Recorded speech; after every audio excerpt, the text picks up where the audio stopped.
आइए अब शुरू करते हैं इस टॉपिक का CV3 डायपोल मूवमेंट। तो चलिए समझते हैं कि डायपोल मूवमेंट क्या होता है। सबसे पहले आप ये जान लीजिए कि कोई भी कोवेलेंट कंपाउंड कंप्लीटली कोवेलेंट नहीं होता है और कोई भी आयनिक कंपाउंड कंप्लीटली आयनिक नहीं होता है।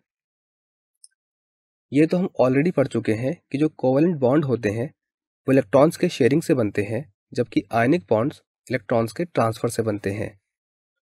तो अब हम ये जानने की कोशिश करेंगे कि अगर कोवेलेंट कंपाउंड्स कंप्लीटली कोवेलेंट नहीं हैं और आयनिक कंपाउंड्स कंप्लीटली आयनिक नहीं हैं, तो उनका नेचर किस तरह का है।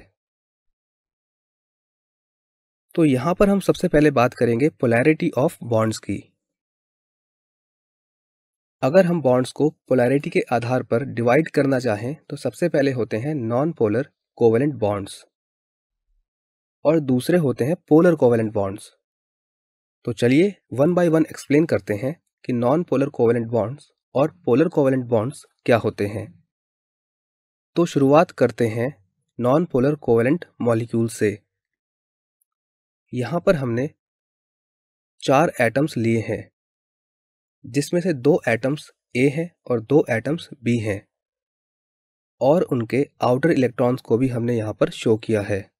जब इन एटम्स के बीच में अट्रैक्शन बढ़ता है तो ये एटम्स बॉन्ड बना लेते हैं, जिससे कि A2 मॉलिक्यूल और B2 मॉलिक्यूल बनता है। जैसा कि हम यहाँ पर देख सकते हैं कि एक एक इलेक्ट्रॉन के शेयरिंग होने से यहाँ पर मॉलिक्यूल्स बने हैं। बट क्योंकि यहाँ पर चारों में से 2 एटम सिमिलर थे और बाकी के 2 एटम्स भी सिमिलर थे, यानी कि AA और BB, इसीलिए जब यहाँ पर इलेक्ट्रॉन्स की शेयरिंग हुई और बॉन्ड बना तो इन एटम्स के इलेक्ट्रॉन क्लाउड्स डिस्टर्ब नहीं हुए, और इस प्रकार से हमारे पास यहाँ पर जो मॉलिक्यूल्स बना है इन्हें हम कहते हैं नॉन पोलर कोवेलेंट मॉलिक्यूल्स, और इनमें जो बॉन्ड्स होते हैं उनको हम बोलते हैं नॉन पोलर कोवेलेंट बॉन्ड्स।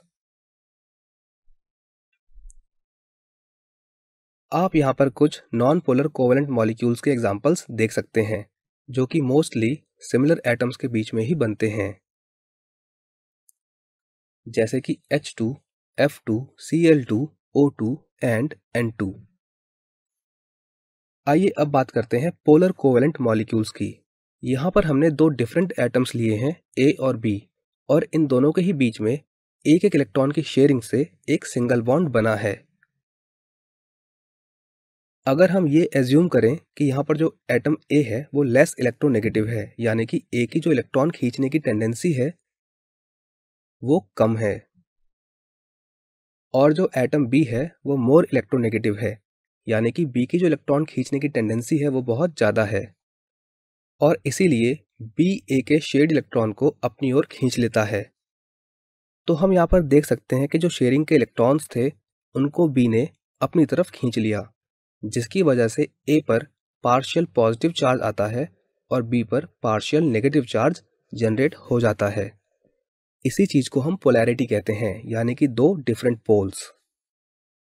तो इस तरह के जो मॉलिक्यूल्स होते हैं जिनमें एक एटम लेस इलेक्ट्रोनेगेटिव और दूसरा एटम मोर इलेक्ट्रोनेगेटिव होता है, वहाँ पर पोलैरिटी जनरेट हो जाती है, और ऐसे मॉलिक्यूल्स पोलर कोवेलेंट मॉलिक्यूल्स कहलाते हैं।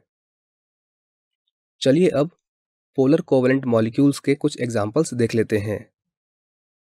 The first is HCl, second is hydrogen sulphide,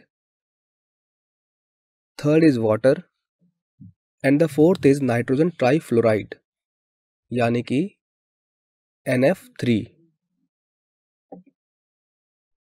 और ऐसे मॉलिक्यूल्स में जो एटम्स के इलेक्ट्रॉन क्लाउड होते हैं वो जनरली शिफ्ट हो जाते हैं मोर इलेक्ट्रोनेगेटिव एटम की तरफ, और यहीं से जनरेशन होता है डायपोल मूवमेंट का। तो ऐसे मॉलिक्यूल्स में कुछ ना कुछ डायपोल मूवमेंट जरूर पाया जाता है, जहां पर इलेक्ट्रॉन क्लाउड्स की शिफ्टिंग हो जाती है।